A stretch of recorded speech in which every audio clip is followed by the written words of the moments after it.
আর এই সালাত বা এই ইবাদত বা 12 মাসের মধ্যে 1 মাস রমজান মাসে রোজা রাখা, এইটার জন্য যে জরুরি জিনিস সেটা হচ্ছে ইলম, শিক্ষা। শিক্ষা না হলে কোনো জিনিস পারবেন করতে? আজকে আপনি মাজারাতে কাজ করতে এসেছেন, কোনো কিছুই জানেন না, বালাদিয়াতে কাজ করছেন, কোনো কিছুই জানেন না, তাই না? আপনাকে নিবে? হ্যাঁ, পারবেন আপনি কিছু করতে? আপনাকে হঠাৎ করে বাংলাদেশ থেকে এলেন, আসার পরে আপনার কোম্পানি আপনাকে গাড়ি ধরিয়ে দিল, যাও চালাও রাস্তাতে, আপনি কিছুই শিখে আসেন না, পারবেন? তার মানে সে কাজটি করার আগে আপনাকে শিখতে হবে। শিক্ষাটা আগে জরুরি, শিক্ষাটা আগে লাজেম, জরুরি। তো এইটাই আপনি শুধুমাত্র এখানে করতে আসছেন, বাস।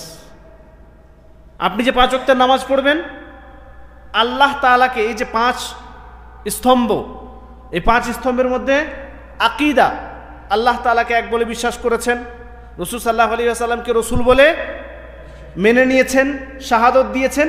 এইটাকে টিকিয়ে রাখার জন্য আকীদার বিষয়গুলো আপনাকে জানতে হবে, আপনার মানহাজ ঠিক থাকতে হবে। আপনি যে আকীদা ধারণ করে আছেন, যে আকীদা লালন পালন করছেন, সেই আকীদা বিশুদ্ধ আকীদা হতে হবে, তাই না? সহি আকীদা হতে হবে, বিশুদ্ধ আকীদা হতে হবে, ফাসিদ এবং বাতিল আকীদা যেন না থাকে। তো এটা ঠিকার জন্য, এটা ঠিক রাখার জন্য শিক্ষার প্রয়োজন।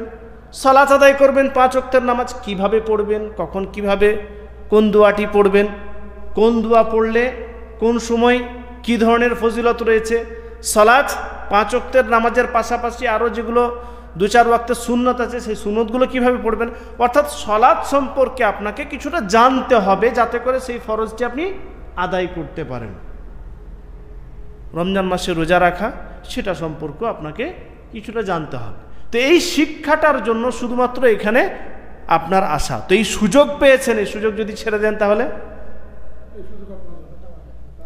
এক তো পাওয়া যাবে না, দ্বিতীয়ত আল্লাহ তাআলা আপনাকে পাকড়াও করবেন, প্রশ্ন করবেন যে আপনার কাছে এত সুযোগ ছিল, সময় ছিল, সব কিছু ছিল, আসার মাধ্যম ছিল, সব কিছুর ব্যবস্থা ছিল, এখানে 1-1.5 ঘন্টা সময় দিবেন, হয়তো এই সময় আপনি খানা বানানোতে ব্যস্ত থাকতেন, কিন্তু সেটারও ব্যবস্থা এখানে আছে, তারপরেও যদি আপনি না আসেন, তাহলে আপনাকে আল্লাহ সুবহানাহু ওয়া তাআলা পাকড়াও করবেন, প্রশ্ন করবেন।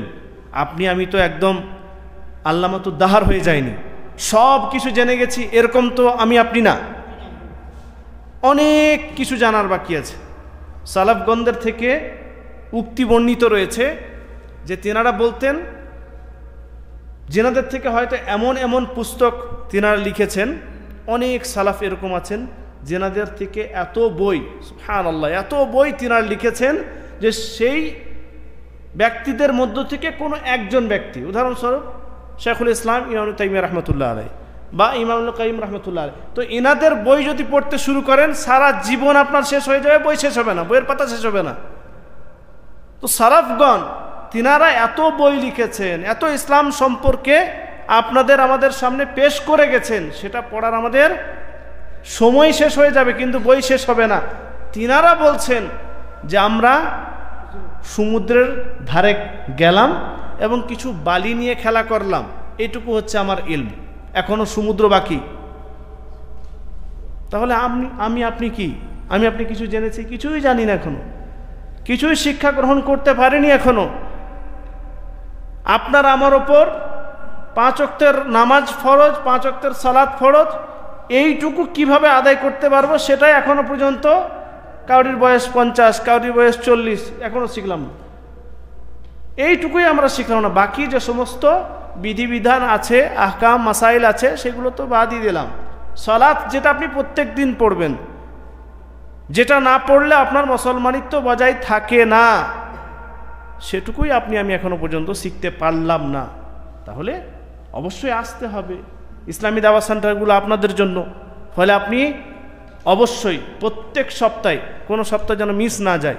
কোনো বিশেষ কারণ থাকলে সেটা আলাদা বিষয়, কোনো কারণ না থাকলে এরকমই বসে বসে ফেসবুকিং করবেন না, এরকম বসে বসে গল্প করবেন না। আসুন, ইনশাআল্লাহ আপনি আধা ঘন্টা যদি সময় দেন, একটাও হাদিস যদি আপনার কানে ঢুকে যায়, একটাও হাদিস যদি আপনি শুনে সেটার উপর আমল করেন, সেটাই অনেক, আলহামদুলিল্লাহ। তো ইনশাআল্লাহ সকলেই যারা আসছি তারা অবশ্যই আসব। পাশাপাশি অন্যান্য যে সমস্ত ভাই যেগুলো আপনাদের রুমে হয়তো থাকছেন, যেনারা যে সমস্ত ভাইরা আপনাদের রুমে থাকছেন বা কাজের সাথী, তাদেরকেও দাওয়াত দিন। ইনশাআল্লাহ আপনিও যদি তাদেরকে দিন শেখার প্রতি একটুকু সহযোগিতা করতে পারেন কোনো না কোনো দিক থেকে, শুধুমাত্র আনার দিক থেকে সহযোগিতা করলেও ইনশাআল্লাহ আপনি সওয়াব পাবেন।